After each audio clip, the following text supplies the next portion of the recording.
क्या आपको पता है भारत सरकार चुपके से एक ऐसी तिजोरी खाली कर रही है जो हर साल हजारों करोड़ की चांदी और जिंक उगलती है।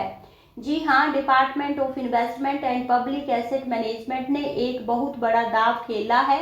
सरकार हिंदुस्तान जिंक में 2% की हिस्सेदारी बेचने जा रही है। बात सिर्फ 2% की दिखती है, लेकिन इसके बदले सरकार की जेब में आने वाले हैं पूरे 5,000 करोड़ रुपए। खबर आते ही हिंदुस्तान जिंक का स्टॉक 6% तक क्रैश हो गया। अब सवाल यह है कि जब यह कंपनी इतना तगड़ा मुनाफा कमा रही है तो सरकार इसे बेच क्यों रही है?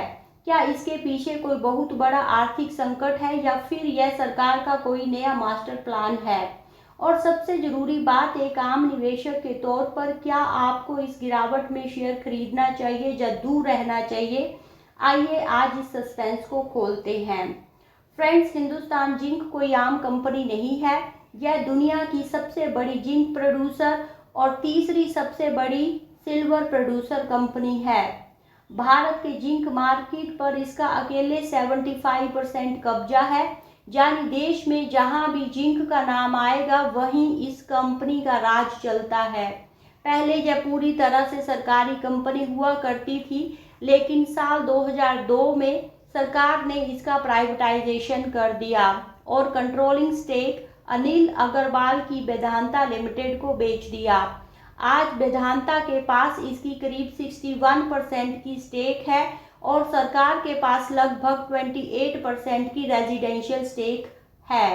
यह कंपनी सरकार के लिए सोने के अंडे देने वाली मुर्गी जैसी है। जब भी वेदांता डिविडेंड का ऐलान करती है तो सरकार के खाते में बैठे बिठाए हजारों करोड़ रुपए आ जाते हैं। तो फिर अचानक ऐसा क्या हुआ कि जून जुलाई के इस महीने में सरकार ने अपनी 2% की हिस्सेदारी बेचने में ऑफर फॉर सेल के जरिए बेचने का मन बना लिया है? असल खेल छिपा है सरकार के डिसइन्वेस्टमेंट टारगेट में। सरकार ने इस फिनेंशियल ईयर के बजट में संपत्तियों को मोनेटाइज करके 80,000 करोड़ रुपए जुटाने का एक बहुत बड़ा टारगेट रखा है और सरकार इस टारगेट को हासिल करने के लिए सुपर फास्ट मोड में काम कर रही है। पिछले ही हफ्तों में सरकार ने कोल इंडिया में 2% की हिस्सेदारी बेचकर 4500 करोड़ रुपए कमाए। एनएचपीसी में 6% की हिस्सेदारी बेचकर करीब 3900 करोड़ रुपए बटोर लिए। खबरें तो यह भी है कि सरकार एलआईसी में भी 2% की हिस्सेदारी बेचने की तैयारी कर रही है, जिससे 10,000 करोड़ रुपए आएंगे। और अब बारी है हिंदुस्तान जिंक की। सरकार ने इस डील को पक्का करने के लिए देश के 4 बड़े इन्वेस्टमेंट बैंक को काम पर लगा दिया है। अब आप सोच रहे होंगे कि सरकार अपनी हिस्सेदारी बेचती कैसे है? क्या वो हमारी तरह ट्रेडिंग ऐप खोलकर बेच देती है? नहीं, इसके लिए ओएफएस यानी ऑफर फॉर सेल, इसमें बड़े इंस्टीट्यूशनल इन्वेस्टर्स को डिस्काउंटेड प्राइस पर सीधे शेयर ऑफर किए जाते हैं। लेकिन जैसे ही ये खबर मीडिया में लीक हुई, दलाल स्ट्रीट में हड़कंप मच गया। हिंदुस्तान जिंक का शेयर देखते ही देखते 5 से 6% तक टूट गया। आखिर ऐसा क्यों हुआ? सरकार के शेयर बेचने से कंपनी का बिजनेस तो नहीं बदल रहा, फिर निवेशक क्यों डर गए? इसके पीछे हैं 2 कारण। सबसे पहला है सप्लाई ओवरहैंग। जब बाजार को पता चलता है कि अचानक से मार्केट में करोड़ों नए शेयर्स बिकने के लिए आने वाले हैं, तो सप्लाई बढ़ने के डर से एग्जिस्टिंग इन्वेस्टर पहले ही अपने शेयर बेचने लगते हैं। दूसरा रीजन है डिस्काउंट प्राइसिंग। आमतौर पर जब भी सरकार ओएफएस लेकर आती है तो करंट मार्केट प्राइस से 5% से 8% के डिस्काउंट पर शेयर ऑफर करती है। इसलिए शेयर धारक महंगे दाम पर शेयर क्यों खरीदेंगे? वो बाजार में बिकवाली शुरू कर देते हैं ताकि वो ओएफएस में नीचे के भाव पर एंट्री ले सके। अब आते हैं वीडियो के सबसे जरूरी हिस्से पर। अगर आपके पास हिंदुस्तान जिंक के शेयर हैं या आप खरीदने की सोच रहे हैं तो आपको क्या करना चाहिए? ध्यान देने वाली बातें। पॉजिटिव बात, कंपनी का बिजनेस बहुत स्ट्रॉन्ग है। हाल ही में कंपनी ने अपने रिफाइंड मेटल प्रोडक्शन में 12% की शानदार बढ़त हासिल की है। साथ ही यह कंपनी अपने भारी भरकम डिविडेंड के लिए जानी जाती है, जिसने हाल ही में 10 रुपये पर शेयर का इंटरिम डिविडेंड भी दिया है। नेगेटिव बात है कि सरकार के पास अभी भी लगभग 28% की हिस्सेदारी बची है। इसका मतलब है कि सरकार आगे भी टुकड़ों टुकड़ों में इसे बेचती रहेगी, जिससे शेयर के प्राइस पर बार बार दबाव बनता रहेगा। स्ट्रेटेजी क्या होनी चाहिए? अगर आप एक शॉर्ट टर्म ट्रेडर हैं तो इस समय मार्केट में वोलेटिलिटी बहुत ज़्यादा हो सकती है, इसलिए संभल कर रहें। लेकिन अगर आप एक लॉन्ग टर्म इन्वेस्टर हैं जो रेगुलर डिविडेंड इनकम पसंद करते हैं, तो सरकार का ये OFS आपके लिए बेहतरीन मौका हो सकता है, क्योंकि आपको वही मजबूत शेयर डिस्काउंटेड प्राइस पर मिल जाएंगे। अगर हम देखें कंपनी का फंडामेंटल एनालिसिस, तो कंपनी हिंदुस्तान जिंक भारत की सबसे बड़ी और दुनिया की तीसरी सबसे बड़ी integrated silver and zinc producer company है।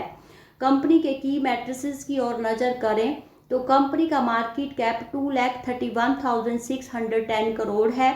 PE रेशो 16.75% है। वैल्यूएशन के हिसाब से मेटल सेक्टर के लिए फेयर है। ROE और ROE 76.4% है और ROCE 69.2% है, जो इस सेक्टर में बेहतरीन मानी जाती है। डिविडेंड यील्ड कंपनी हमेशा ही हैवी डिविडेंड देने के लिए मानी जाती है।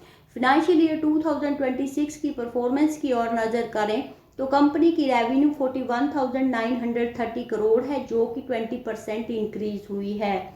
नेट इनकम की बात करें तो वो 13,830 करोड़ है, जो कि 34% इंक्रीज हुई है।